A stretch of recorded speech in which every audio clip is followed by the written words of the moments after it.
welcome into the Jo Madden Sports Podcast. Today, I'm excited to welcome the one and only Matthew Barnaby to the show. Barnaby, how's it going today? I'm good, Joe. How are you?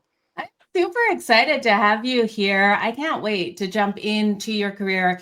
Look at some of those highlights that you had. Let's jump straight into it. You're drafted in 1992 by the Buffalo Sabres. What was that moment like?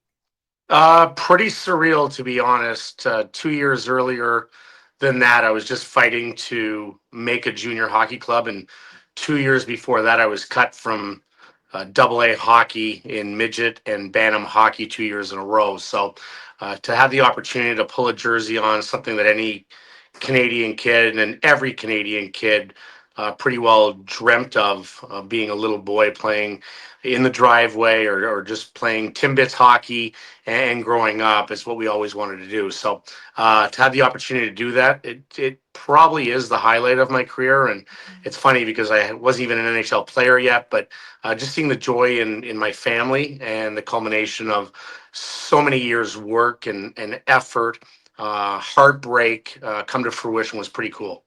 Okay, so who put that love of hockey into you? Well, honestly, I think just being Canadian is organically installed into you that you're going to love hockey. You know, every Saturday night, your family's watching it. I grew up without a dad, but I had a mother, a grandmother, and an older brother who's 14 years older than I am. Just love hockey, and they never pressured me into playing. I just wanted to play. Everyone around me was doing it, and it just seemed like everyone loved it. And I love all sports. Like, there's not a sport that I really don't love and didn't grow up playing, but hockey was always my game. Okay, so looking at you as a junior player, I know in one of your seasons you had 111 points, and in that season you still had 448 penalty minutes. How did you become that tough guy out there on the ice, even at such a young age? Yeah, my first year, like I said, I was surprised to even make the team. I was very small. I was like 148 pounds, and I didn't think I was going to make the team. And when my brother and mom and grandmother were coming up after like 3 days of camp, I didn't think I was going to come make the team, and I told them not to come up because I was not embarrassed, but I just thought it was like not worth their while. So my brother said just stand out, and I just took that. He didn't tell me to fight, but I started to fight, and that became something that I became known for. But it was because the fans got into it. I felt appreciated right away, and I just started to get a little bit of a reputation in training camp. So, I took that another step further the next year, and I was always a good player growing up, as most guys are that get to the junior ranks and then to the NHL. You're always one of the best players on the team. So I was a talented kid, just needed to grow into my body. But that was a great year. Like, I look back at those stats, and it's pretty funny. I think I was suspended 6 games, had 111 points, was second team All Canada, but almost 500 minutes in penalties. So it was pretty cool year. Absolutely. I can imagine the thrill and when you heard those fans cheering for you when you dropped those gloves, especially at such a young age. But looking at your career, looking at you with the Buffalo Sabres, all of the time that you spent with that team, you were drafted in the 4th round. Did you expect to be putting on the jersey and being a regular out there on the ice so early? And did you expect to be public enemy number one? Because that's what you really were when you rolled into cities. Yeah, and that's a great question, because halfway through that draft year, my second year junior, I wasn't thinking about the NHL. I think at the back of my mind, we all hope, but the scouts were coming to our games, talking to everyone else, looking at everyone else. It wasn't until Christmas, my second year, till we didn't have the internet back then. So the paper came out, and I was listed as a B or C prospect. And I thought that was the coolest thing, just to even be mentioned in the same breath as NHL players and NHL teams. So I go back to then. The rest of the year after that article came out, then I started gaining notoriety among scouts, and I was starting to talk to them. So once the year was over, I don't want to say I knew for sure that I was going to get drafted, but I talked to a lot of teams, and I had a good idea that I was going to get drafted. Now, I didn't know if I was going to go anywhere from the second round to the 10th round. I had no idea where I was going to go. I was ranked pretty high, but it was also the European invasion year where all the Russians came over and were legally allowed to get drafted essentially and allowed to come over without defecting. So by the time the fourth round, funny story, I played in Quebec City, so the Quebec Nordiques were still around. And I still remember with their first pick in the fourth round, they said from the Beauport Harfangs, where I played, we select forward. And I stood up and started kissing my mom and brother, not on the lips with my brother, but That's good to hear. And they go Ian McIntyre, who is my co tough guy on the team. He deserved to be drafted before. He was a year younger, bigger, stronger, and he had a great rookie year. So literally when Buffalo said from the Beauport Harfangs about 4 picks later, I sat till I heard my name and I was like, okay, now we're cool. But yeah, going on to the second part of the question, being public enemy number one, I think there was some doubt just because my size coming in at my age, if I was going to be able to play that same way. And because a lot of guys get drafted and they change the way they play, or because of the size of the guys in the NHL and they're doing it for a living. The Bob Probers, the Tony Twists, Joey Kosher. It's a different animal going against guys doing this for a real living as opposed to being in junior against kids. Like you're 18 years old, 19 years old. Now you're going against 33-year-olds that have done this for 20 years. So I said I'm going to be the exact same player, and I became public enemy number one in almost every building that I played in. That was a goal, something I relished. So what was it like, Matthew, walking into those buildings, knowing that at some point you're going to drop your gloves, that their tough guys are going to come after you? What was that gut feeling like as you stepped on the ice or even stepped into the arena? You know what? I never was nervous when I stepped into the No. room. I was never nervous when I stepped onto the ice. I was never nervous the night before having a bottle of wine with my teammates, talking about the games or whatever we talked about. The only time I got nervous was in the afternoon sleep. You'd eat, you'd have skate in the morning skate. You'd go to lunch, you'd have your lunch, and then you'd go to your room, and you're really in that room for 3.5 hours, and it's just you, your bed, and quiet. And that's when your mind starts racing. Once I got to the rink, I took on a persona of being a different Matthew Barnaby, not the fun-loving, I'm going to be an asshole, and I want to be an asshole. And if you're going to come, bring it on. I love it, and I relish it. I was never afraid. But in the afternoon, it's the only sport, unless you're in like UFC or boxing, where you go to work, not even like accountants and podcasters and medical salespeople. They don't think in the afternoon, oh my God, I might break my nose or break my jaw from a punch tonight. So that afternoon, I never slept from the age of 20 years old on. I never ever slept. And I'm 52 years old now. I lay down in the afternoon, I can't sleep. And it's not because I think I'm going to get in a fight. It's just, I think, PTSD of when I played those 15 years. It's just ingrained in my mind. So that's the only time I got nervous. When I got to the rink, I absolutely loved it. Okay, so was part of the persona the smile and the laughter out there during those punches being thrown? Yeah, and that's again, I played at 188 to 192 pounds. Most of the guys I fought were 210 to 250. If you go Stu Grimson or Chara, the Proberts, all those kind of guys were so much bigger. So I knew I had to be in really good shape. I knew I had to be strong for my size. But at the same time, I knew I wasn't going to go toe to toe with Zdeno Chara or Tony Twist. So I had to let them hit me a little bit and kind of get them tired and be in great shape. So at the end of the fight that I could come on. So there's nothing more infuriating if you're fighting with your boyfriend or husband, or I'm fighting with my wife or girlfriend, or I'm in a fight and they're yelling at you and screaming at you. The worst thing you could do to them is laugh. Oh, In a absolutely. fight, like there's nothing that would infuriate a partner more than in a fight. You want like that argumentative, I'm yelling at you, yell back at me. But when someone just smirks and laughs, it infuriates them even more. So I kind of took that into my fighting. Whereas I'm going to fight these guys that are really tough, they're going to punch me 4 or 5 times and I'm just going to laugh at them. Now they might change their way that they're fighting because they're getting fight. So that was kind of my whole mindset on that I tried to win the mental battle and then turn it into the physical battle. Okay, so over your career, you played 834 games, 2,562 minutes. Out of those in the penalty box, out of those minutes in the penalty box, is there anyone that you regret that you never got to fight? Probably Bob Probert, but Okay. in jest, because he probably would have broke my nose and broke my jaw. But he was always like an idol growing up, and just watching the way that he played, he had the innate ability to be so tough, but also be able to play top line minutes. Uh, it wasn't dirty at all. But I grew up watching him fight Wendell Clark on Hockey Night in Canada on Saturday nights. So there was a bet one time between me and Brad May, and we were both trying to fight him. He was in Chicago later on in his career, and it didn't come to be, but we were both trying.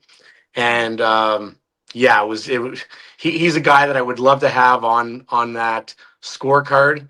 I also got to fight Ty Domi, I think 3 or 4 times, who's now become a really good friend. So those ones are special to me because we still tease each other on group text with different guys. But just a great human being, very, very tough guy. He's still mad at me because I didn't put him on the Mount Rushmore of fighters, and he Yeah. has more fights than anyone in the National Hockey League. He definitely should be there. So Ty, I apologize. Okay, so who is on your Mount Rushmore of fighters then? I had Probert, Okay. Joey Kosher, Tony Twist, Dave Semenko, and Dave Brown. Okay. That's a great Mount Rushmore of I, fighters. I, That's for I sure. listen. I could put 20 on there because everyone's always like, "Who's the toughest you fought?" Yeah. And when you go back, there's so many that are tough. Like so many guys that could break your face with one single punch, and it's so hard to make a Mount Rushmore. But definitely, Ty Domi should be on that list 100%. Okay, so looking at the league today, what do you Yeah, say to fans that say fighting doesn't belong yeah. in the league anymore? It certainly belongs. I think it's a part of the culture. And listen, I don't want to see junior kids that are 16-year-olds fighting 20-year-olds for $50 a week. Like there's such a discrepancy in manhood, puberty, just physical development, and I don't want to see those guys fighting that aren't making money. I think there's still a place in that game. It's a very emotional game. Uh, I, I like to see a fight here and there. Do I miss the rivalries of playing Philadelphia and it being a tough game and rolling into that city 3 days later? Man, I wish we had Twitter where you could start chirping the fans and the other team. I wish we had that. So I miss the rivalry part of it, but I still think there's a place in it. Organically, it disappears, and Mhm. only because you know there's not guys in junior with 448 minutes and penalties. Yeah, There's not not, at all. there's fighting rules in junior, which I'm in totally agreement with. But the odd fight here and there when it gets emotional, and when you get into the playoffs and you see a team losing, like the Edmonton Oilers against Yeah. Florida Panthers, and there's that face washing and guys are pairing off, man, it's still awesome. And any anyone that says that they go get a hot dog or a beer while the fight, they're liars. They're Yeah, liars. We're they absolutely animals. are, I mean, we're we're right? we're, we're animals in that way. But I don't miss the people just squaring off to fight, and Yeah. guys that can't play hockey be there just to fight. I don't miss that part. Okay, so the Four Nations, what did you think when the Kachuk brothers both dropped their gloves? Awesome. Awesome. Listen, I watch, you and I watch so many hockey games during a year, and there's a lot of games that go by. You're like, benign, not memorable at all. I had people like I was in Brockville doing a hockey and a golf event at the same time, like during like a 6 month span. And the same people brought up that. Like that's all they were Mhm. talking about. They're like, can't wait for the rematch. Can't wait to see how it all plays out. So absolutely loved it. The non-hockey fans loved it. And I Yeah. thought it was great for the sport, especially for two countries now that we see have even taken a larger uh, discrepancy in being allies and loving each other to now kind of butting heads. I can't wait for the Olympics. Oh, it's going to be absolutely amazing. Okay, so we've talked about your tough guy, but I want to talk about the fact that in 1998, when you made the Cinderella run with the Sabres, that was crushed by the Washington Capitals. In that year, 7 goals, 6 assists in the playoffs. over 15 games. Do you think that really was a turning point for your career, for people to know you as more than just that tough guy? Yeah, we had some injuries, so I had the ability, and the precursor to that whole thing is for about a year and a half, I'd been asked to be traded because Ted Nolan was fired as our coach, and I always was brought up on loyalty, and I didn't like the way that it was done, and didn't think it was just.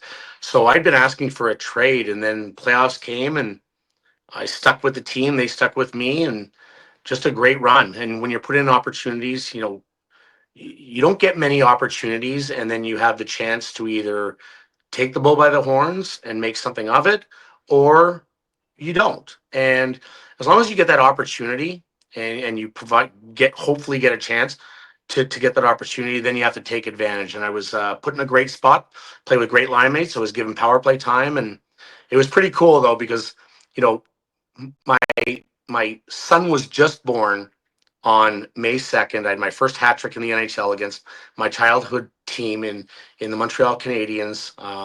It was my wife at the time's first Mother's Day. It was my mom was in the crowd for her Mother's Day. So it was a really cool moment. Great run. Everything was going in for me. Going to the right spots at the right time. Teammates playing great. Team playing great.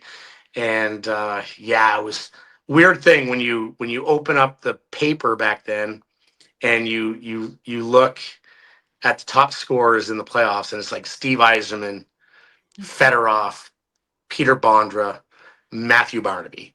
It's like Sesame Street with the four little boxes, and one's glowing. Which one doesn't belong here? But it was You pretty did. cool run. Yeah, but you absolutely did. I'm so glad you were able to get that in the newspaper. Did you frame that? Did anyone keep it? Did your mother keep it? No, but my trainer took the stick that I had and Okay. actually had all three pucks. Oh, wow. And then for Father's Day, my wife gave me a large framed stick with it's my favorite piece of memorabilia, even over my Tiger Woods stuff and my Michael Jordan stuff. That's definitely number one. Yeah, definitely should be. Okay, so you played for 8 teams, from Buffalo to the Rangers. You even played for Colorado. Which franchise really felt like home for you? Well, I'll always go back to Buffalo because they gave me the first opportunity. I played my longest part of my career here, and I think everyone identifies me as a Buffalo Sabre. I have to say I loved Pittsburgh when I got traded there, and the memories I made playing with Mario Lemieux and Jaromir Jagr. We had some really good teams, never enough to get over the top, but great memories, great fans, very similar to the fan base in Buffalo being a steel town, a blue collar town. New York was awesome. New York was a great spot. Playing in Madison Square Gardens. The thing that misses out from New York, and I played with so many Hall of Famers there, but playing on the line with Mark Messier. I mean, how many guys get to say they played on the line for a year with Mark Messier? Eric Lindros was my roommate, a guy that I hated more than anyone, and he literally would have stabbed me in the throat at any point during the first 9 years of my career. Became a good friend. Tampa, benign. Chicago, benign.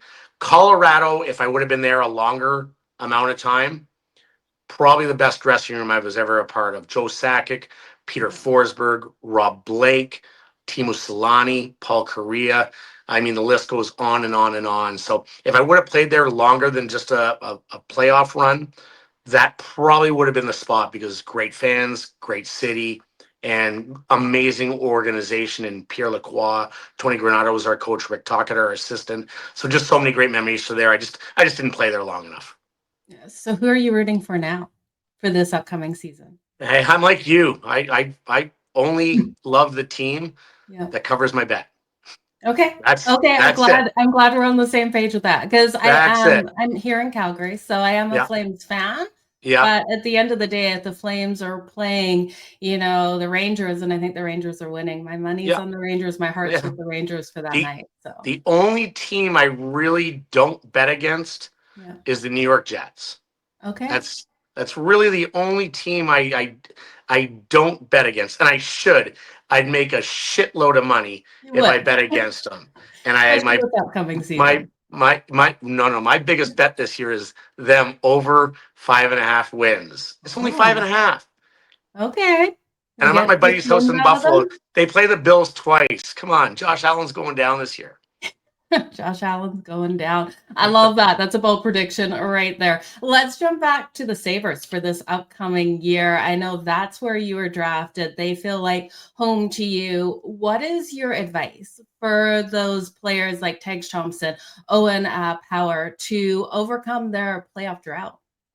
Yeah, obviously it's just consistency. It's being better team defensively. They can score goals. You got Darlene on the back end, Owen Power. They have a lot of guys that can create offense. Tage Thompson is an elite goal scorer. He's a legit 40 to 50 goal scorer, which are hard to find. Alex Tuck, probably going to sign a new deal here in the coming days. They have a lot of good young players. I just don't know if their bottom six has the identity of some of the elite teams.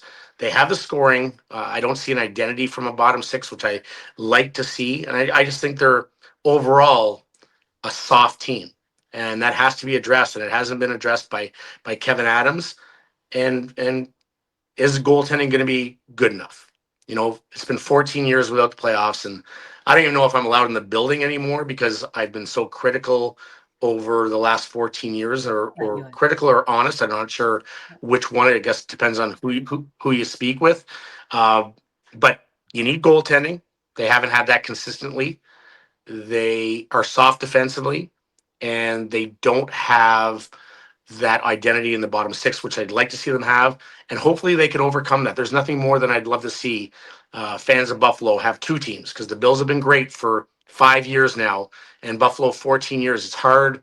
I know guys that have had season tickets from their families for 50 years that this is the first year they're not renewing. And that's hard because I know how great a place it is to play and how good the fans are.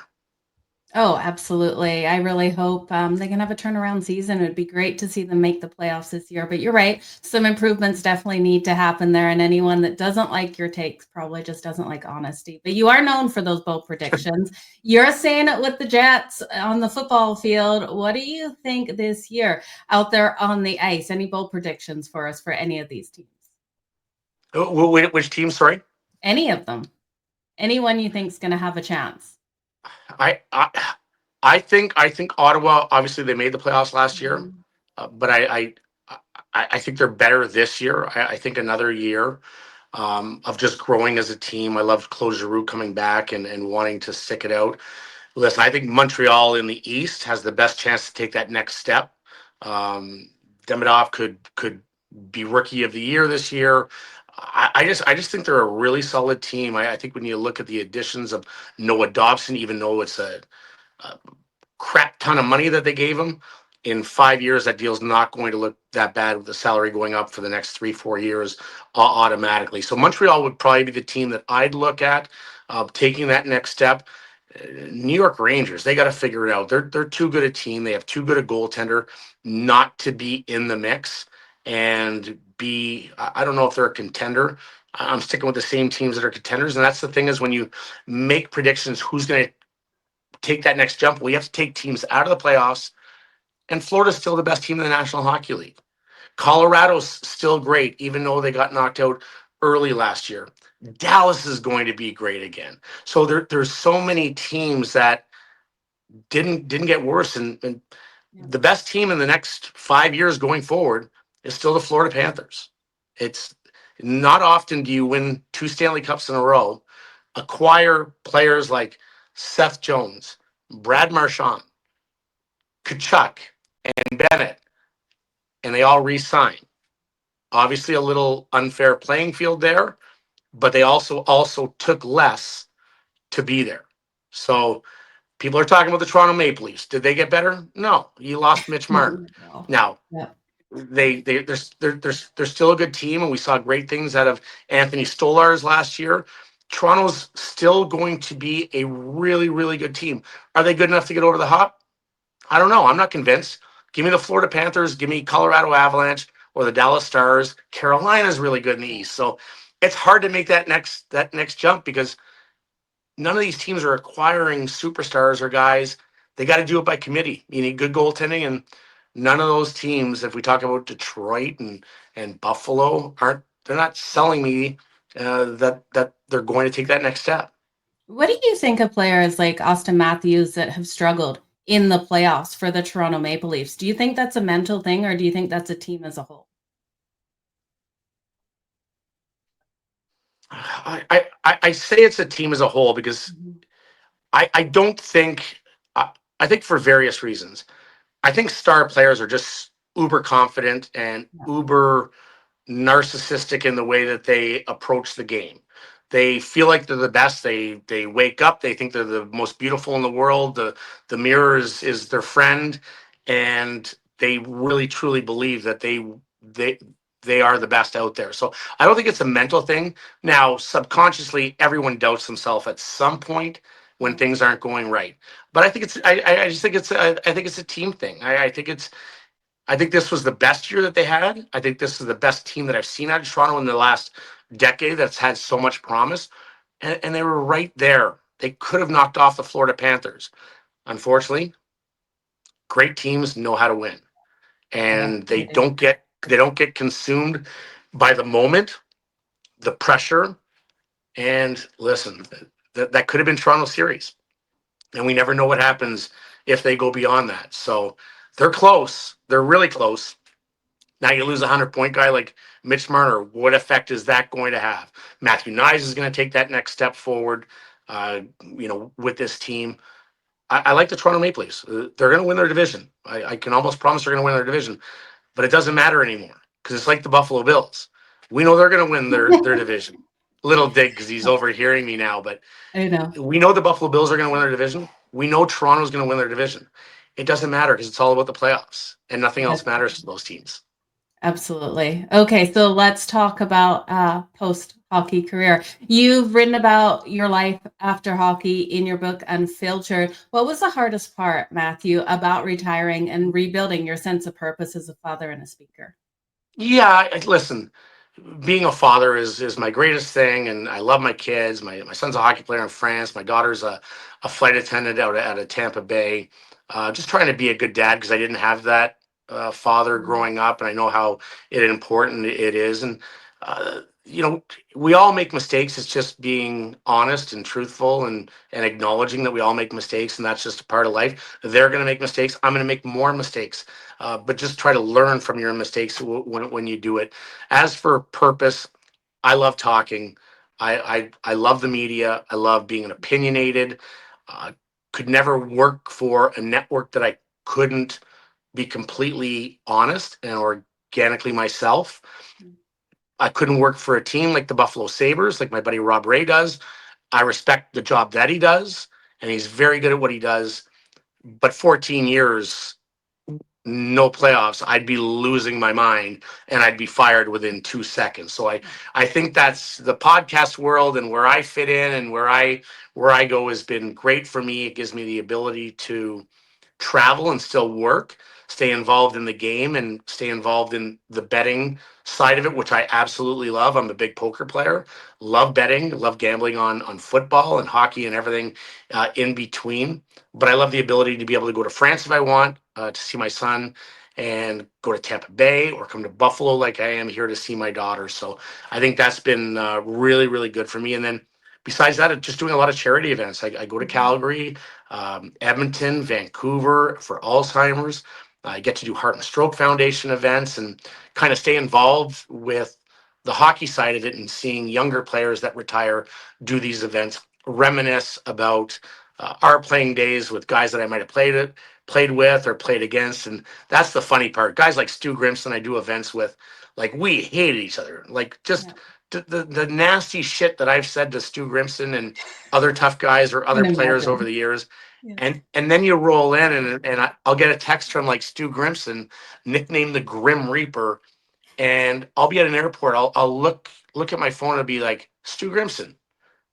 And I'll be like, hey, sweet Barney, can't wait to see you. Hope the family's well. Just want you to know I'm thinking about you and love you and I can't wait to see you. I'm like, who the hell is this Stu Grimson? This is not the guy that told me he was going to rip something off my body and shove it down my throat back in the day. So it's been retirement and what I've done in the last 20 years. Okay, last question. So what was it like when you met some of those guys that you went toe-to-toe with out there on the ice? Was there kind of like butterflies when like you first met them off the ice? I wouldn't say butterflies. I would just say you don't know how because every personality is different. My personality is going to be different from Stu Grimson or someone else. Is someone going to take what we did to heart? And there's been a few guys along the way that maybe can't make amends. When I say very, very small percentage, 99% of the guys that I hang out with when I do these events are former tough guys or agitators. We kind of gravitate towards each other because I think it takes a certain mindset, a certain personality to do what we did. But, I've got to become friends with guys like Pierre Turgeon, who's the nicest guy in the world. Like Pierre Turgeon, Hall of Famer, and overall just a sweet guy. So no butterflies, just kind of a little on my toes on how is this going to react. Yeah. 99% of them, absolutely awesome. That is fantastic to hear. Is there anyone in the league, and this might be a question you don't want to answer, that you'd just love to punch in the face right now? Well, the only guy I really want to punch in the face is retired too, and that's Sean Avery. Okay. Is that because I fucking hate him, and I don't know if I'm allowed to swear, but I just did. I hate him, and I'd love to punch him in the face repeatedly, like just because I don't think he's a good guy. Having said that, is there a guy I'd like to punch in the face right now? Man, if I played Brad Marchand, I'd have to take a 5-minute major and jump on him, but he's probably my favorite player. Yeah, him and Tkachuk. I've gotten to know Brady in Ottawa and the Tkachuk brothers and knowing their dad. I mean, those are the guys you want to go to war with. Those are the guys you want. A guy like Brad Marchand is the epitome. I was enemy number one, but I'd score 30 points a year. Yeah. Brad Marchand plays on the Olympic team, the Four Nations team. He's a Stanley Cup champion. He's an all-star. He draws the penalty. He licks you in the face. You retaliate, and he's the guy that gets to go on the power play and score.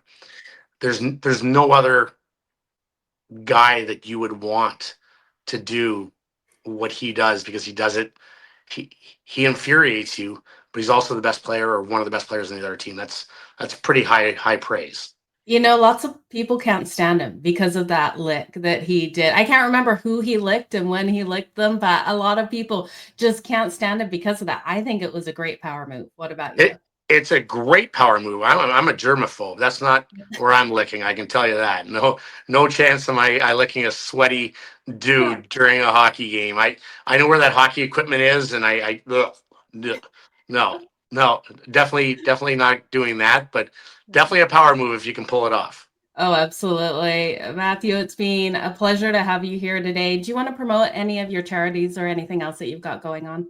No, just things we do that a lot of people are affected by is Alzheimer's. And I think, the game that I played, I'd be pretty naive to think that I might not have something wrong with my brain, or maybe I already have if people have met me. But just donate when you can to certain events. And it doesn't matter what it is. If you're fortunate to be able to share a few dollars, just do it, or even volunteer, whether it's Alzheimer's or cancer or juvenile diabetes, heart and stroke.